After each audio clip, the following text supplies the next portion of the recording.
Welcome to the deep dive. Today, we're really getting into a South Korean show that's been getting a lot of buzz, actually.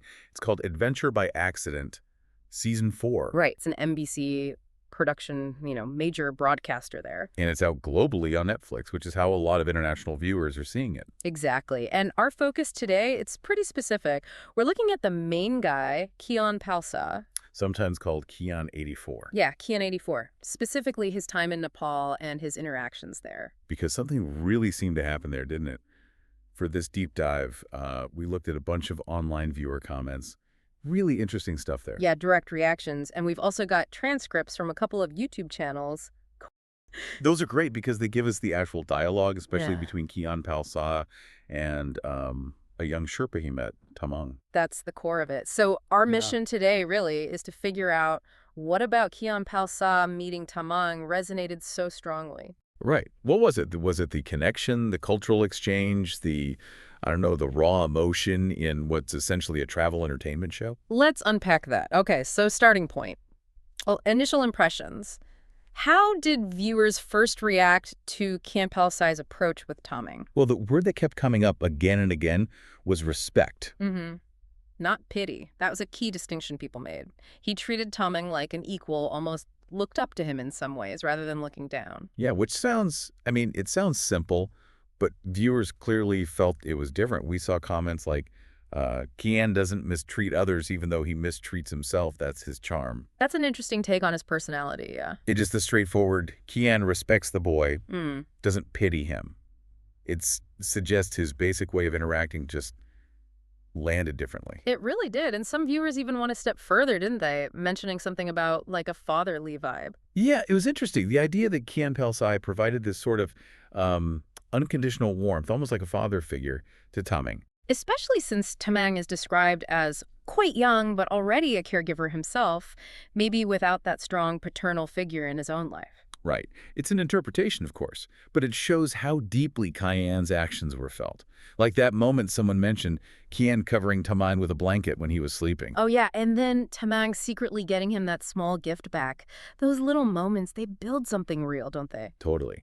And it wasn't just gifts or gestures. It was also about sharing the load, literally. Mm-hmm. Viewers pointed out Kian Palsa sharing the experience, the hardship of the trek. That seemed huge, like someone was finally seeing Tamang's own burden and, stepping in alongside him, not just observing. That shared struggle. And that shared struggle, that connection, it really seems to have ramped up the emotional stakes, especially towards the end. Oh, absolutely. The farewell scenes, people were really affected. We saw comments saying things like, Tamang and Kian's episodes were the most moving ever. Just wow. And I cried so much watching Tamang cry. I mean, for a travel variety show from NBC to hit that emotional nerve. It's pretty unusual, right? It says something about what people saw unfold. Definitely. And that key moment when Tamang actually asks him not to go. Don't go. Can't you stay here? Oh, man. After just a short time together, for him to say that. It speaks volumes, doesn't it, about how quickly and, I guess, how deeply that bond formed. And it wasn't out of nowhere. It came after all those little things Kian did, right? Offering to help with the pack, praising him. Exactly. Things that maybe Tamang wasn't used to hearing, especially when he's just seen as someone carrying things for others.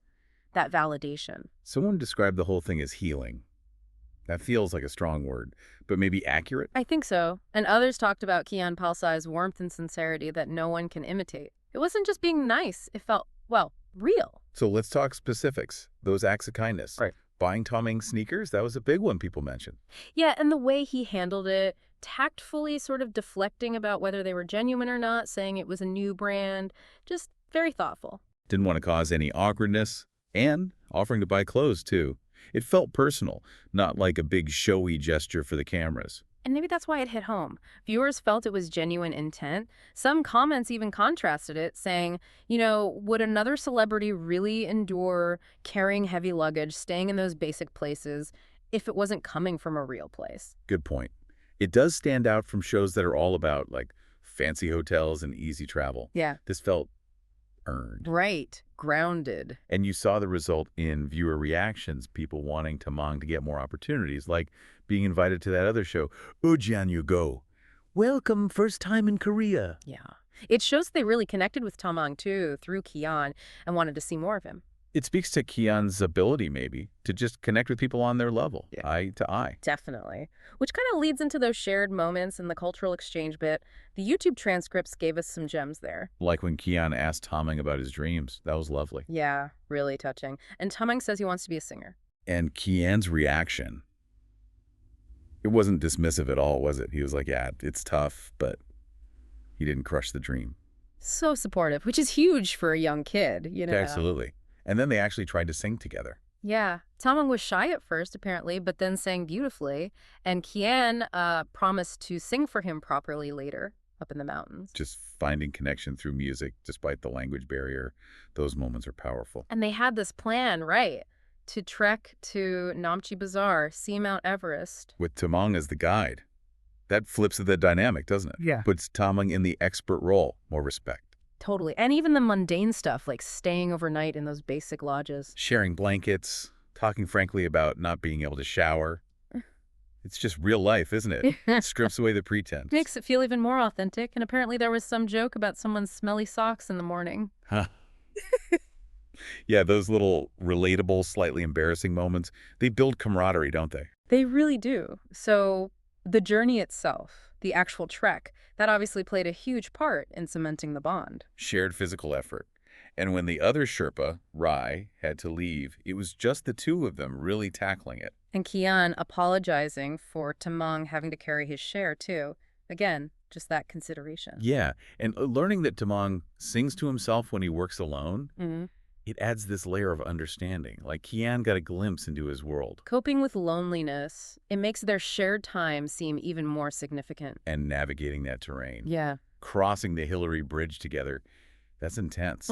Builds trust fast, I imagine. For sure. Even just sharing instant noodles for breakfast feels different when you're doing it after a hard trek together. Right. And Kian did sing for him, didn't he? Fulfilled the promise. He did. Apparently made fun of himself first, then sang Some These Jung Jin Shul, his favorite rap song. That must have been quite a moment. Shared laughter, shared effort, Yeah. despite not speaking the same language fluently. And they made it. Reaching Namche Bazaar together, a real shared achievement. And once there, Kian kept being generous, buying more things for Tamang's shoes, clothes. A gift for his nephew, too, right? Viewers just saw it as pure, genuine care. And not just immediate stuff. Arranging for Korean language books to be sent later. That shows a real investment, doesn't it? Thinking about his future. Yeah, a desire to actually maintain that connection somehow. Which made the farewell even tougher, I guess. Oh, incredibly tough. Tamang actually asking him to stay. That took courage, and it showed how much it meant to him. It wasn't just a job. Definitely not. And Kian recording that video message for him afterwards, with Korean subtitles added. Yeah. Just a thoughtful touch. Just showed the sincerity lasted beyond the filming, you know? And viewers picked up on that, hoping for Tamang's future success, hoping they'd meet again. And Kian's final words to him in person, telling him to earn good money, live well. It felt like genuine advice from someone who cared. It really did. Just warm and real. So, wrapping this up, looking back at Kian84 and Tamang on Adventure by Accident, the NBC show on Netflix, it really feels like we saw something special. Yeah, it was about genuine human connection, pure and simple, transcending language, culture, everything. The respect, the kindness, sharing the tough stuff. Yeah. It all just resonated so deeply. Viewers clearly craved that authenticity, that emotional depth, even in a travel show format. It was powerful, which kind of leaves us and you with a final thought, doesn't it? In this world we live in now, with so much online interaction, so many curated images, what is it about seeing a real, unscripted connection like that between Kian84 and Tamang? What makes those genuine moments hold such incredible emotional power for us? Why do they stick with us? Yeah, definitely something to chew on after this deep dive.